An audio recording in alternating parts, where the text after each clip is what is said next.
अस्सलाम वालेकुम सर। वालेकुम सलाम।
अस्सलाम वालेकुम।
ভয়েস শুনতে পাচ্ছ?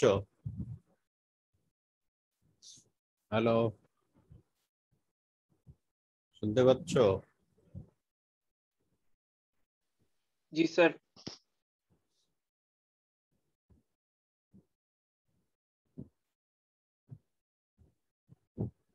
তোমাদের গত ক্লাসে অ্যাসাইনমেন্ট দেওয়া হয়েছিল মনে আছে?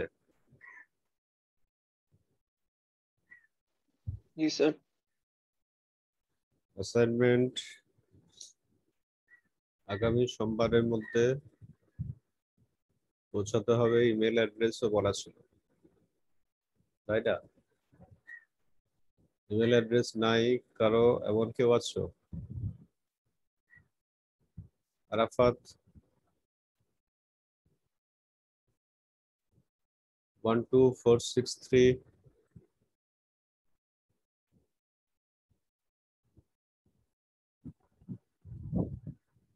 12463 আরাফাত শুনতে পাচ্ছ?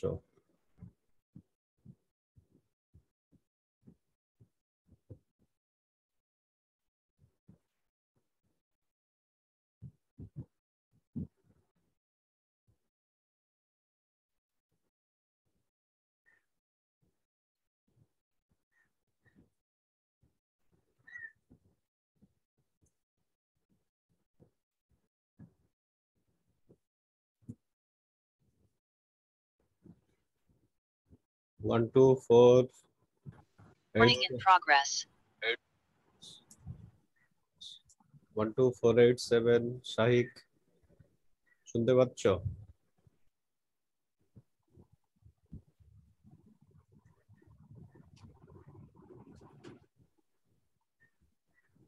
শাহিক 12487 শাহিক जी सर। গত ক্লাসে উপস্থিত ছিল?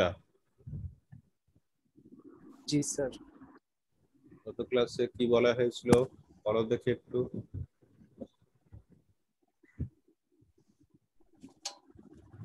স্যার অ্যাসাইনমেন্ট নিয়ে কথা বলা হয়েছে। অ্যাসাইনমেন্ট পৌঁছাতে হবে কত তারিখের মধ্যে? স্যার নেক্সট সোমবারের মধ্যে। আচ্ছা, ইমেল অ্যাড্রেস জানো? জি স্যার লিখে নিয়েছি।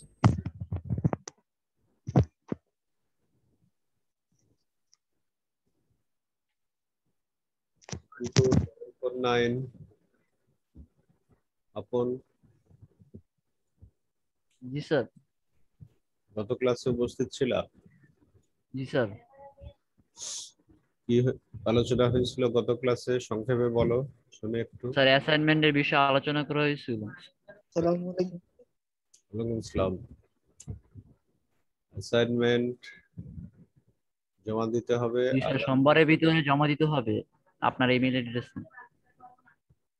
ইমেল অ্যাড্রেস আছে? জি স্যার, স্ক্রিনশট মারা আছে। আচ্ছা, আমাদের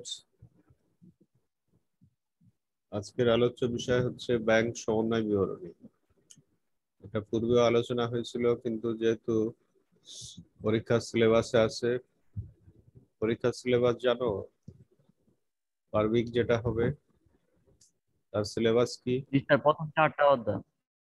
প্রথম 4টা অধ্যায়ের পরে এর মধ্যে তোমাদের এই ব্যাংক সমন্বয় বিবরণী 9-10 ছিল না।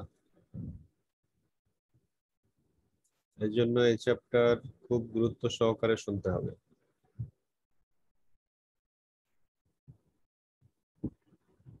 এই চ্যাপ্টারের মূল বক্তব্য কেউ বলতে পারবা? বয়েজ, এই চ্যাপ্টারের যে মূল বক্তব্য এটা কেউ বলতে পারবা?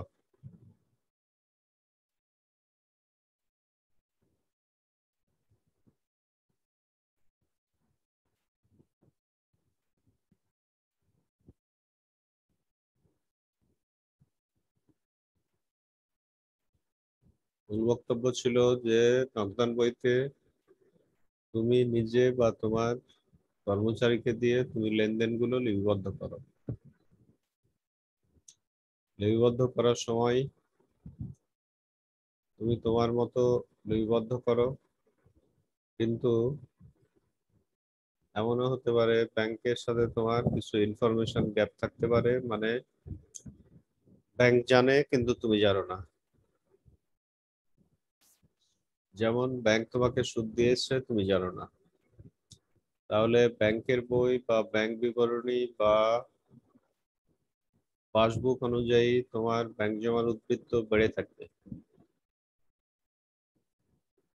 কিন্তু তুমি যেহেতু জানো না তোমার নগদান বই অনুযায়ী উদ্বৃত্ত কি হবে,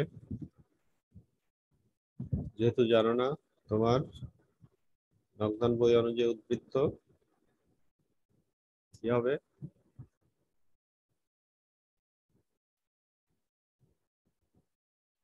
নগদান বই অনুযায়ী উদ্বৃত্ত তোমার ডেবিট হবে স্যার।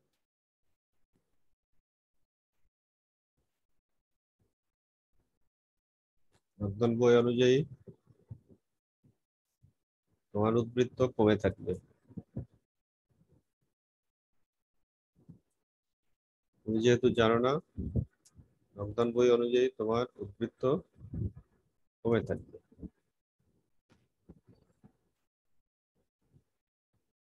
তুমি ব্যাংকে থেকে টাকা ওঠানোর জন্য একজনকে চেক দিয়েছো, চেক দেওয়ার সাথে সাথে তোমার ব্যাংক ব্যালেন্স কমিয়েছো, কিন্তু ওই লোক ব্যাংকে এখনো যায়নি টাকা উঠাতে। তাহলে তোমার নগদান বই অনুযায়ী টাকা কমে থাকলেও পাসবই বা ব্যাংকের হিসাব অনুযায়ী তোমার জমা এখনো কমেনি। এই ধরনের বিভিন্ন কারণে নগদান বই এবং পাসবইয়ের উদ্বৃত্তের মধ্যে গড়মিল হয়। কি কি কারণে গড়মিল হয়েছে সেগুলো লিপিবদ্ধ করা হয় ব্যাংক সমন্বয় বিবরণীতে। গড়মিল যেগুলো কারণে হয়েছে সেগুলো ব্যাংক সমন্বয় বিবরণীতে লিপিবদ্ধ করে দেখা হয় যে গড়মিল কি কি কারণে হয়েছে। তারপর এই অঙ্কের ক্ষেত্রে তোমার শুরুতে যদি নগদান বই অনুযায়ী ব্যাংক জমার উদ্বৃত্ত বলা থাকে তাহলে শেষে নির্ণয় করবা পাসবই বা ব্যাংক বিবরণী অনুযায়ী ব্যাংক জমার উদ্বৃত্ত। শুরুতে নগদান বই অনুযায়ী ব্যাংক জমার উদ্বৃত্ত উল্লেখ থাকলে শেষে নির্ণয় করতে হবে পাসবই বা ব্যাংক বিবরণী অনুযায়ী ব্যাংক জমার উদ্বৃত্ত। শেষে যা নির্ণয় করবা, যদি কোনো অঙ্ক নগদান বই অনুযায়ী ব্যাংক জমার উদ্বৃত্ত দিয়ে শুরু হয় তাহলে শেষে নির্ণয় করবা পাসবই অনুযায়ী ব্যাংক জমার উদ্বৃত্ত। শেষে যা নির্ণয় হবে তা যদি মনে হয় বেড়ে আসছে বা বেশি তাহলে যোগ হবে, আর যদি মনে হয় কম তাহলে বিয়োগ হবে। তাহলে শেষে যা নির্ণয় করবা তা বেড়ে থাকলে যোগ আর কমে থাকলে বিয়োগ। এটা স্বাভাবিক কারণেই ঘটে থাকে। তুমি 10 থেকে 12তে যাচ্ছ, বেশির দিকে গেলে কি করতে হয়, 10-এর সাথে 2 কি করা লাগবে, 10 থেকে 12তে যোগ করা লাগবে। 2 যোগ করা লাগবে। আবার শেষে যে বই অনুযায়ী উদ্বৃত্ত বের করবা তা যদি মনে হয় কমে আসছে তাহলে বিয়োগ হবে। তুমি 10 থেকে 8-এ যাচ্ছ, তার মানে কমের দিকে যাচ্ছ না, তখন 2 টাকা কি হবে, তখন 2 টাকা বিয়োগ করা হবে। বিয়োগ হবে।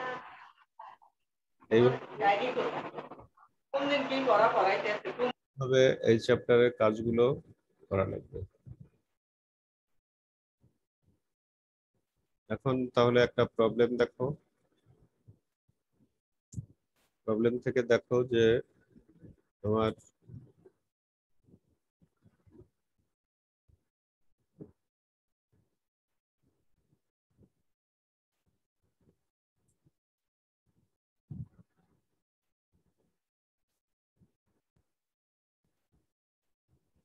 প্রবলেম দেখতে পাচ্ছ বয়েজ? একটা প্রবলেম দেখতে পাচ্ছ?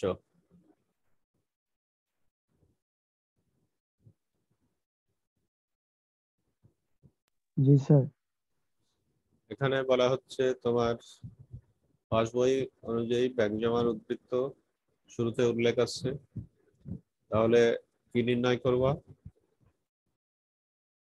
পাসবই অনুযায়ী ব্যাংক জমার উদ্বৃত্ত যেহেতু শুরুতে উল্লেখ আছে, তাহলে এই অঙ্কে নির্ণয় করতে হবে নগদান বই অনুযায়ী ব্যাংক জমার উদ্বৃত্ত।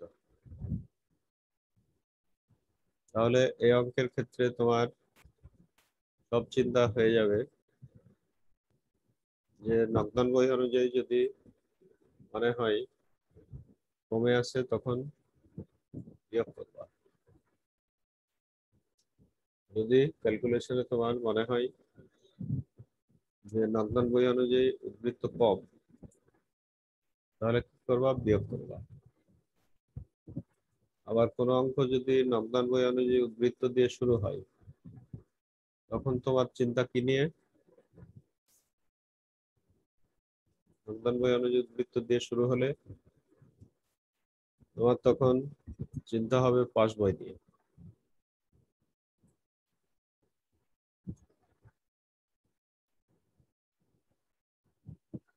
নগদান বই এখানে পাস বই দিয়ে শুরু হয়েছে ৫৭,৭৫০ টাকা। পাস বই অনুযায়ী বা ব্যাংকের হিসাব অনুযায়ী ব্যাংক জমার উদ্বৃত্ত ৫৭,৭৫০। তার মানে এখানে খেয়াল রাখো, তোমার সব চিন্তা হবে এখন নগদান বই নিয়ে। যদি তোমার ব্যাখ্যা বিশ্লেষণে মনে হয় যে নগদান বই অনুযায়ী ব্যাংক জমার উদ্বৃত্ত কম, তাহলে বিয়োগ হবে। আর যদি তোমার ব্যাখ্যা বিশ্লেষণে মনে হয় যে নগদান বই অনুযায়ী ব্যাংক জমার উদ্বৃত্ত বেশি, তাহলে প্লাস হবে। চেক ইস্যু করা মানে ব্যাংক থেকে টাকা উঠানো। প্রথমে বলা হচ্ছে যে চেক ইস্যু করছে ৩২,০০০ টাকার, তার মধ্যে ৮,০০০ টাকার একখানি চেক পরিশোধিত হয়েছে। এই চেক ইস্যু মানে ব্যাংক থেকে টাকা উঠানো, মানে নগদান বইতে ৩২,০০০ টাকা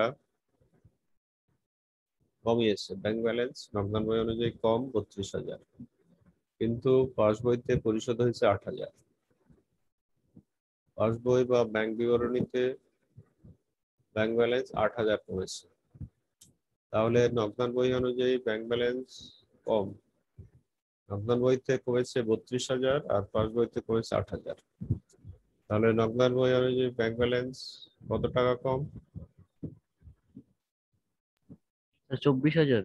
২৪,০০০ টাকা কম থাকার কারণে নগদান বইতে ব্যালেন্স যেহেতু কম, এই জন্য ২৪,০০০ বিয়োগ হবে। এটা খেয়াল রাখো, এটা বিয়োগের তালিকাতে তাহলে যাচ্ছে ২৪,০০০। যখন তোমাকে বলা হবে যেগুলি বিয়োগ হবে তার তালিকা নির্ণয় করো, এই কথা যখন বলা হবে তখন তোমার ২৪,০০০ টাকা বিয়োগের তালিকার মধ্যে যাবে। ২ নম্বর বলা হচ্ছে প্রাপ্ত চেক ২৪,০০০ টাকা, তিনখানি চেক ব্যাংকে জমা দেওয়া হয়েছে। তিনখানি চেক ব্যাংকে জমা দিচ্ছে মানে নগদান বইতে ব্যালেন্স বাড়ছে ২৪,০০০, কিন্তু পাস বইতে ব্যালেন্স বাড়ছে ৬,০০০। তাহলে নগদান বইতে ব্যালেন্স বাড়ছে ২৪,০০০ আর পাস বইতে ব্যালেন্স বাড়ছে ৬,০০০। তাহলে নগদান বই অনুযায়ী ব্যাংক ব্যালেন্স কত টাকা বেশি? স্যার ১৮,০০০ টাকা। নগদান বই অনুযায়ী ব্যাংক ব্যালেন্স ১৮,০০০ বেশি, তাহলে কি করবা? যোগ করব। যেহেতু নগদান বইতে বেশি এই জন্য যোগ করবা। এতটুকু আলোচনা থেকে কোনো কোশ্চেন আছে কারো?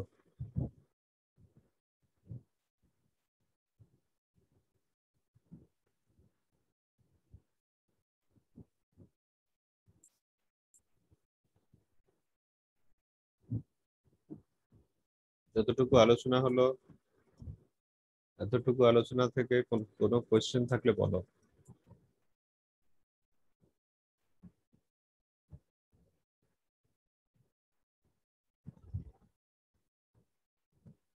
এতটুকু আলোচনা থেকে কারো কোশ্চেন থাকলে বলো।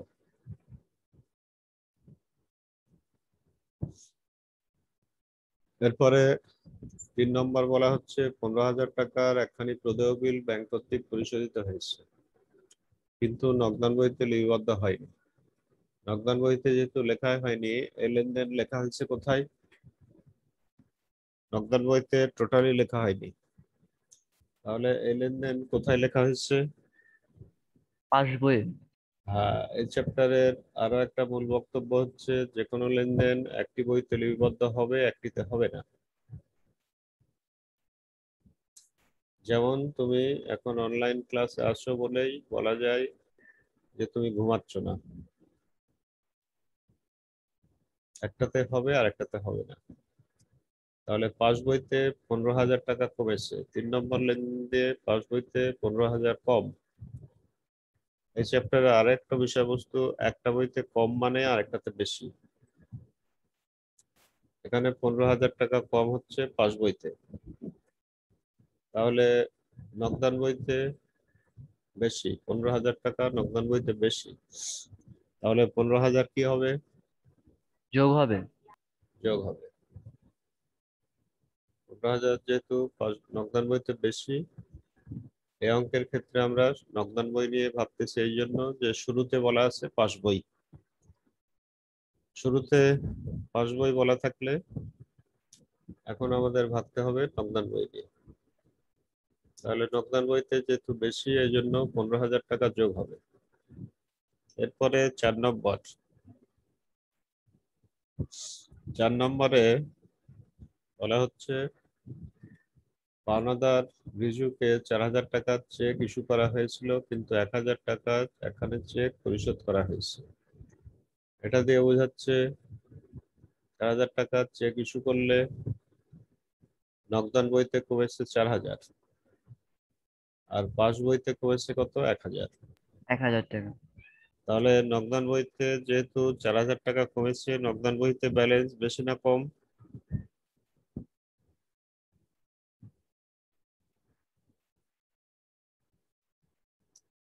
নগদান বইতে কমেছে 4,000, পাস বইতে কমেছে 1,000। তাহলে নগদান বইতে ব্যালেন্স বেশি না কম?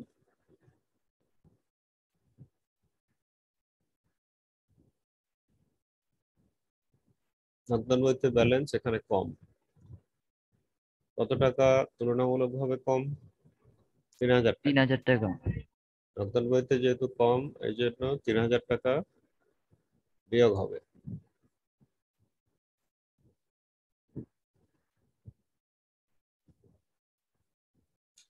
তারপরে 2,500 টাকার একখানি বিল 25শে ডিসেম্বর তারিখে 2,250 টাকায় পাট্টা করা হয়েছে, নগদান বইতে সম্পূর্ণ মূল্য দ্বারা এন্ট্রি করা হয়েছে। এই বিল বাট্টা করা মানে ব্যাংকে টাকা জমা দেওয়ার মতো। এখানে নগদান বইতে সম্পূর্ণ মূল্য দ্বারা এন্ট্রি করা হয়েছে মানে নগদান বইতে জমা লেখা হয়েছে 2,500, আর পাস বইতে জমা লেখা হয়েছে 2,250। তাহলে নগদান বইতে ব্যালেন্স বেশি না কম? স্যার বেশি। বেশি, 250 টাকা নগদান বইতে বেশি। তাহলে 250 যেহেতু নগদান বইতে বেশি, তাহলে কি করবো এখন? বেশি কিছু বের করতে হলে স্বাভাবিকভাবে গণিতের নিয়ম অনুযায়ী প্লাস হয় না মাইনাস হয়?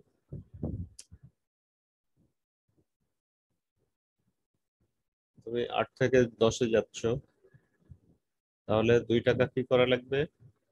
যোগ করা লাগবে। যোগ করা লাগবে। ঠিক এখানে 250 টাকা যেহেতু নগদান বইতে ব্যালেন্স বেশি, এই জন্য 250 টাকা যোগ হবে।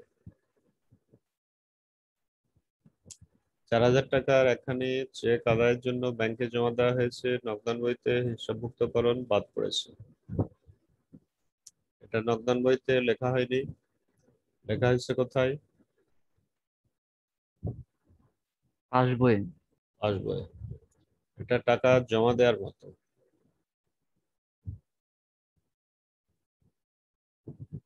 টাকা জমা দেওয়া হয়েছে 4,000 টাকা, পাস বইতে জমা লেখা হয়েছে, তার মানে পাস বইতে 4,000 টাকা বেশি আছে। পাস বইতে বেশি মানে নগদান বইতে কি কম। কম। নগদান বইতে যেহেতু কম, তার মানে কম কোনো কিছু যে বের করবা, কম কিছু বের করতে হলে প্লাস হয় না মাইনাস হয়?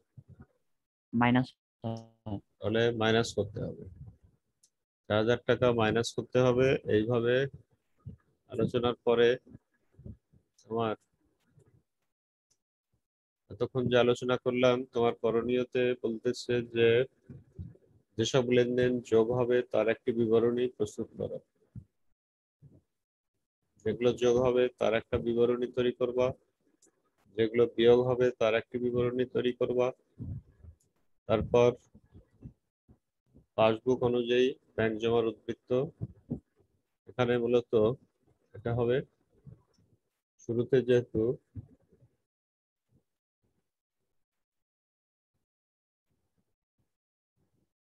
যেহেতু পাসবুক আছে, তার মানে এখানে নির্ণয় করবা নগদান বই অনুযায়ী ব্যাংক জমার উদ্বৃত্ত নির্ণয় করবা। এই পর্যন্ত আলোচনা থেকে কোনো কোশ্চেন আছে কারো?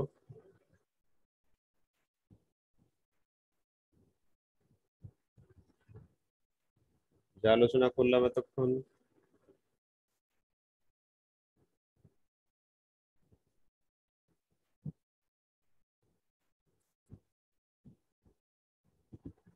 আছে বলো।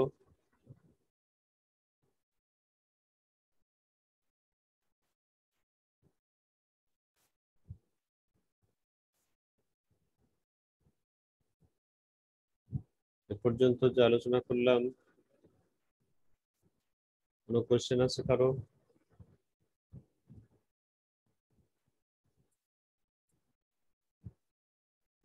বয়েজ,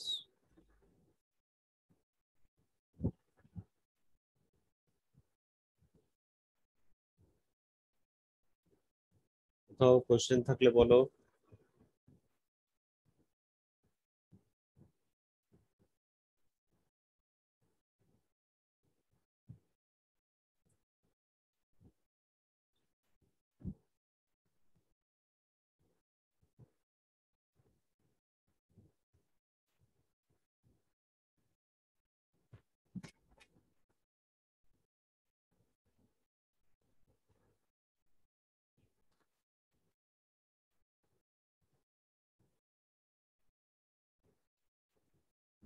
তাহলে এখানে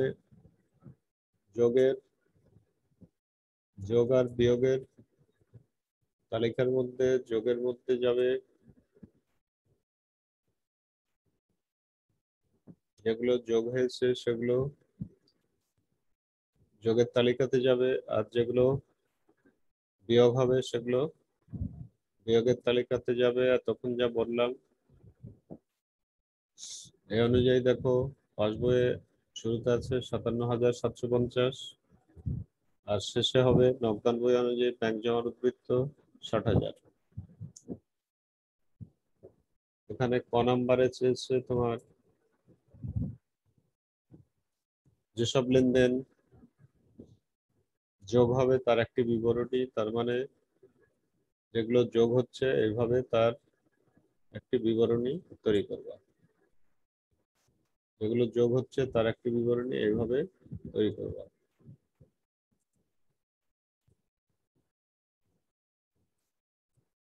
যোগের বিবরণীটা দেখো আবার, দেনাদারের নিকট থেকে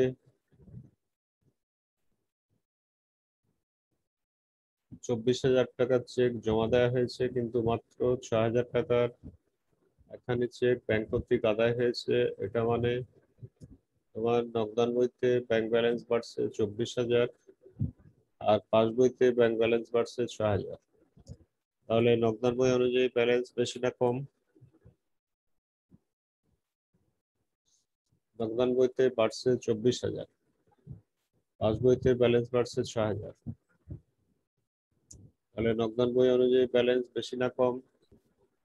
বেশি ব্যালেন্স। ব্যালেন্স বেশি, এই জন্য যোগে আসতেছে 18,000। 15,000 টাকার একখানি প্রদেয় বিল ব্যাংক কর্তৃক পরিশোধিত হয়েছে, নগদান বইতে লিপিবদ্ধ করা হয়নি। প্রদেয় বিল ব্যাংক কর্তৃক পরিশোধিত মানে পাস বইতে ব্যালেন্স কম 15,000, পাস বইতে কম মানেই নগদান বইতে কি বেশি। তুমি কাউকে পেমেন্ট করলা, তোমার কমে গেল, তোমার কম মানেই যাকে পেমেন্ট করলা তার কি হবে,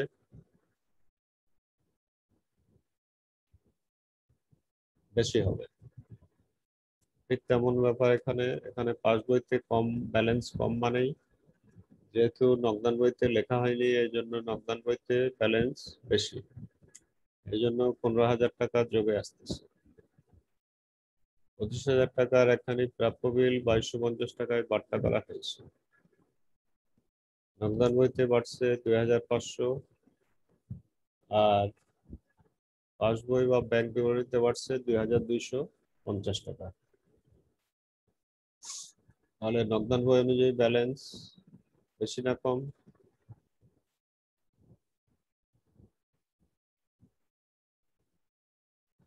নগদান বইয়ের সম্পূর্ণ মূল্য দ্বারা এন্ট্রি করা হয়েছে মানে নগদান বইতে জমা লিখছে 2,500 টাকা, তার নগদান বইয়ে ব্যালেন্স বেশি।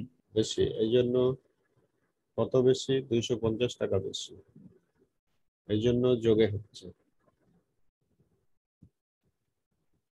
আবার বিয়োগের তালিকার মধ্যে চেক ইস্যু 32,000 টাকা করছে, তার মানে নগদান বইতে কমছে 32,000, পাস বইতে কমছে 8,000।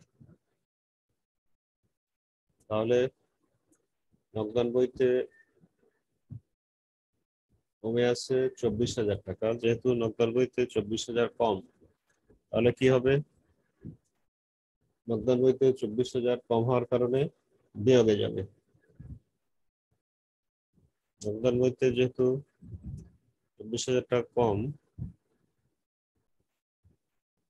এই জন্য বিয়োগে যাচ্ছে।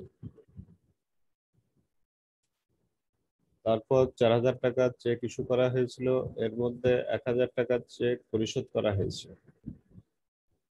নগদান বইতে এখানে কমছে চেক ইস্যু মানে ব্যাংক থেকে টাকা ওঠানো, নগদান বইতে কমছে 4,000, আর পাস বইতে কমছে 1,000। তাহলে নগদান বই অনুযায়ী ব্যালেন্স বেশি না কম? নগদান বই অনুযায়ী কম। ব্যালেন্স কম, 3,000। এই জন্য নগদান বইতে এখানে 3,000 টাকা মাইনাস হচ্ছে। 4,000 টাকার একখানি চেক আদায়ের জন্য ব্যাংকে জমা দেওয়া হয়েছে, কিন্তু নগদান বইতে হিসাবরক্ষণকরণ বাদ পড়েছে। আদায়ের জন্য ব্যাংকে জমা দিলে ব্যাংক বিবরণীতে ব্যাংক ব্যালেন্স বেড়েছে 4,000। ব্যাংক বিবরণী বা পাস বইতে 4,000 বাড়া মানেই নগদান বইতে কম, এই জন্য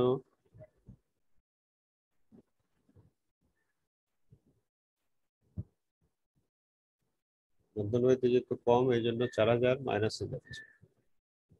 তারপরে গয়ে গিয়ে যেগুলো প্লাস হচ্ছে সেগুলো দেখানো হচ্ছে, আর যেগুলো মাইনাস হচ্ছে সেগুলো দেখিয়ে এখানে প্লাসে যাচ্ছে টোটাল 33,250 টাকা, ব্যয় হলো 91,000, আর মাইনাসে যাচ্ছে 31,000। মাইনাস করলে শুরুতে ছিল পাস বই অনুযায়ী ব্যাংক জমার উদ্বৃত্ত, শেষে বের হয়ে যাচ্ছে নগদান বই অনুযায়ী ব্যাংক জমার উদ্বৃত্ত। এবার তোমাদের কোনো কোয়েশ্চেন থাকলে বলো।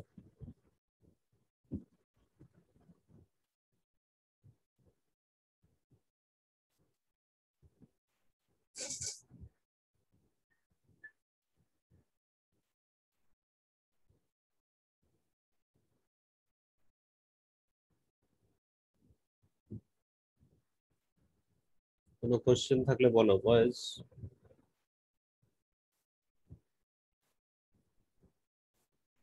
কোশ্চেন নাই স্যার।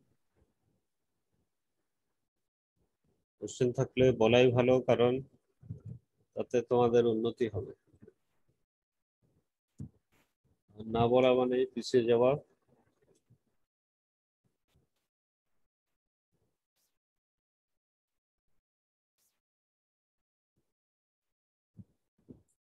এখন আমাদের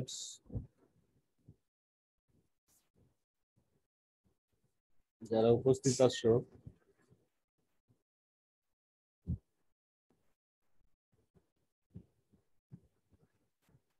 তাদের মধ্যে 12464 রায়ান রায়ান শুনতে পাচ্ছ? 12464 রায়ান।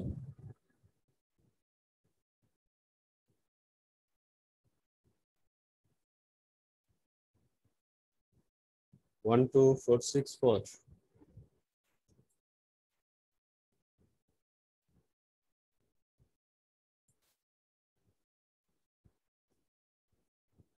রায়ান শুনতে পাচ্ছ?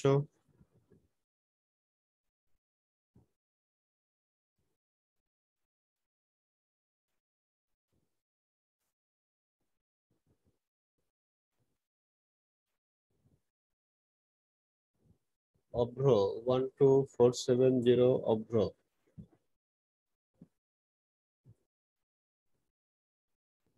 One two four seven zero অভ্র। অভ্র শুনতে পাচ্ছ?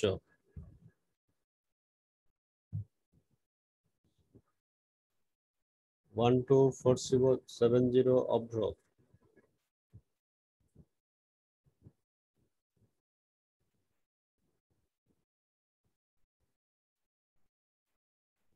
One two four 86 অখিল।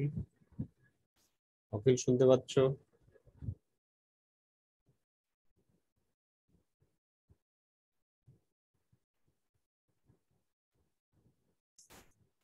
অখিল শুনতে পাচ্ছ?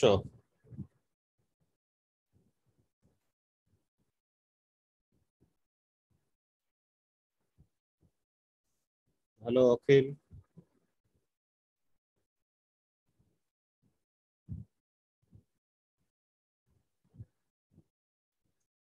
রেসপন্স, যেহেতু ক্লাসে উপস্থিত আছো রেসপন্স করাই ভালো, তাতে উন্নতি হবে। রেসপন্স না করলে ক্ষতি তোমাদের।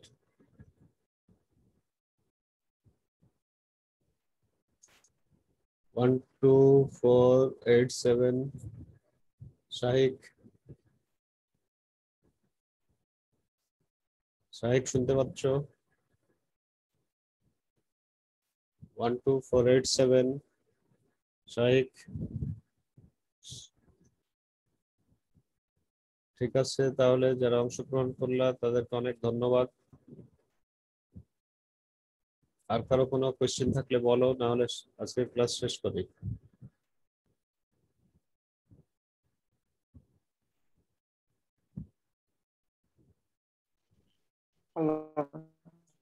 আর কোনো কোয়েশ্চেন আছে কারো?